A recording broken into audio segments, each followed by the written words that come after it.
এখন তো wedding season চলছে, তো যারা মনে করছো কারো হেল্প ছাড়া একটা সুন্দর হেয়ারস্টাইল করবে, তারা কিন্তু এরকম ধরনের একটা হেয়ারস্টাইল করে নিতেই পারো। আর এই হেয়ারস্টাইলটা সব ধরনের ড্রেসের সাথে সুন্দরভাবে যাবে। তো দেখো আমি কেমনভাবে হেয়ারস্টাইলটা করি। প্রথমেই হেয়ারটাকে আমি ভালো করে কোম করে কানের পাশ থেকে দেখো ইয়ার টু ইয়ার একটা সেকশন ডিভাইড করে নিয়েছি, এবং ফ্রন্টে যে সেকশন সেটা ক্লিপ দিয়ে আটকে নিয়েছি, এবং ব্যাকের সেকশনটাকে পনিটেল করব। তার জন্য একটা গার্ডার নিয়ে ভালো করে পনিটেলটাকে টাইটভাবে আটকে নিয়েছি। এরপর একটা ডোনাট বানকে কেটে নিয়েছি। সেই ডোনাট বানটাকে সেই পনিটেলের উপরে আটকে নিয়েছি। ডোনাট বানের উপরে মুখটাকে ভালো করে ইউপিনের সাহায্যে আটকে নিয়ে পিছনে দেখো এরকম সুন্দর করে ফোল্ড করে একটা বান ক্রিয়েট করে নিয়েছি। যাদের হেয়ারে ডেন্সিটি বেশি তাদের তো বানটা সুন্দর বড় হবে। আমার হেয়ার যেহেতু ছোট, তো এরকমভাবে একটা হেয়ার করে নিয়েছি। যাদের হেয়ার ছোট তারাও এই হেয়ার স্টাইলটা করতে পারবে, আর যাদের তো হেয়ার বেশি তাদের তো খুব ভালোই হবে হেয়ার স্টাইলটা। তো দেখো এরপর একটা বুফন ক্রিয়েট করব। তার জন্য ফ্রন্টে যে হেয়ারটা রেখেছিলাম সেখান থেকে একটা ত্রিভুজের মতো সেকশন নিয়ে হালকা ব্যাক কমিং করে নিয়েছি। এরপর কানের পাশ থেকে আর একটা সেকশন নিয়ে দেখো সামনের দিকে হেলিয়ে ব্যাক কম করে পিছনে এরকমভাবে একটা বুফন করব। এবং দেখো অন্য সাইডেও সেম কানের পাশ থেকে একটা হেয়ার নিয়ে সামনের দিকে হেলিয়ে তোমার ব্যাক কম করে পিছনে বুফনটা ক্রিয়েট করব। আমার বুফনের হাইট বেশি দেব না, জাস্ট একটা বাউন্সি লুকের জন্য বুফনটা রেডি করছি। এবার দেখো এবার একটা ববি পেনের সাহায্যে বুফনটাকে আটকে নেব।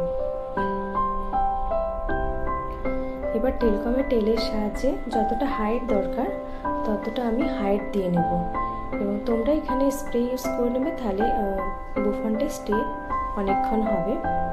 আমি এখানে স্প্রে ইউজ করছি না, জাস্ট তোমাদের দেখানোর জন্য হেয়ার স্টাইলটা ক্রিয়েট করছি। এবার ফ্রন্টে যে হেয়ারটা রেখেছিলাম সেখান থেকে পাতলা পাতলা সেকশন নিয়ে একটা সরু কার্লার দিয়ে কার্ল করে নিয়েছি, এবং প্রতিটা কার্লকে একটা ক্লিপের সাহায্যে ওটাকে আটকে নেব যাতে কার্লটা খুলে না যায়। এইভাবে প্রতিটা সেকশন নিয়ে কার্লার দিয়ে কার্ল করে নেব। তো দেখো আমি এইভাবে পাতলা পাতলা সেকশন নিয়ে কার্ল করে নিয়েছি।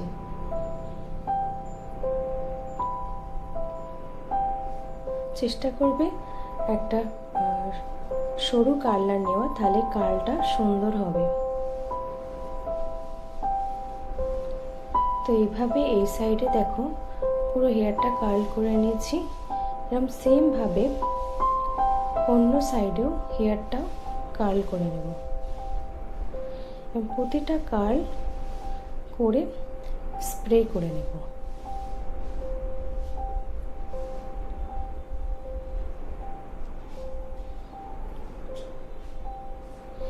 এইভাবে দেখো প্রতিটা হেয়ার আমার কার্ল করা হয়ে গেছে।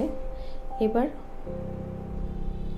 হেয়ারগুলো হেয়ার থেকে ক্লিপ খুলে কার্লটাকে আমি স্প্রের সাহায্যে স্প্রে করে নিচ্ছি। এখানে টাফটের ব্ল্যাকটা আমি ইউজ করেছি। তো দেখো এইভাবে পুরো কার্লটা খুলে নিয়েছি। এরপর এরকম ধরনের একটা চিরুনি নিয়ে যে ফ্রন্টে যে কার্ল করেছিলাম সেই কার্লটা খুলে ব্যাককে বুফনের উপরে ববি পিনের সাহায্যে এই কার্লটাকে আটকে দেব।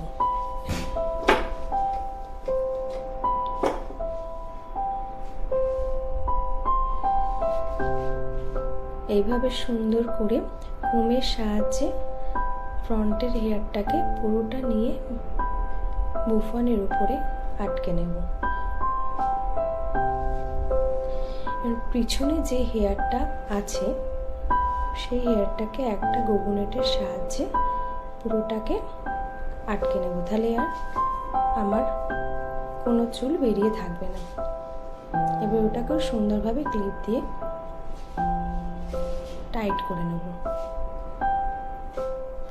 এবার যে ফ্রিজি হেয়ারগুলো আছে আমার হেয়ারের উপরে, সেইগুলোকে আমি স্প্রের সাহায্যে ভালো করে বসিয়ে দেব, যাতে নিট অ্যান্ড ক্লিন দেখতে লাগে। এরপরে যে কোনো ফ্লাওয়ার তোমরা লাগাতে পারো। এখানে আমি দেখো ইয়েলো কালার একটা ফ্লাওয়ার লাগিয়ে নিয়েছি। 10 নম্বর ইউপিনের সাহায্যে সুন্দর করে ফ্লাওয়ারটাকে লাগিয়ে নেবে, তাহলে সুন্দর টাইটভাবে বসে থাকবে।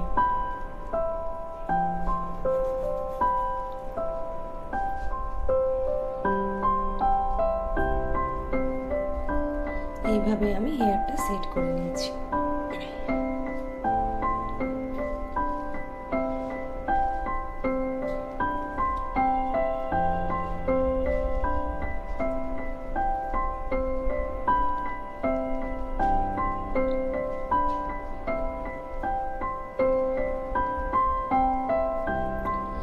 ফ্রন্ট থেকে একটু হেয়ার বার করে আমি সেটাকেও কার্ল করে নিয়েছি, যাতে দেখতে সুন্দর লাগে।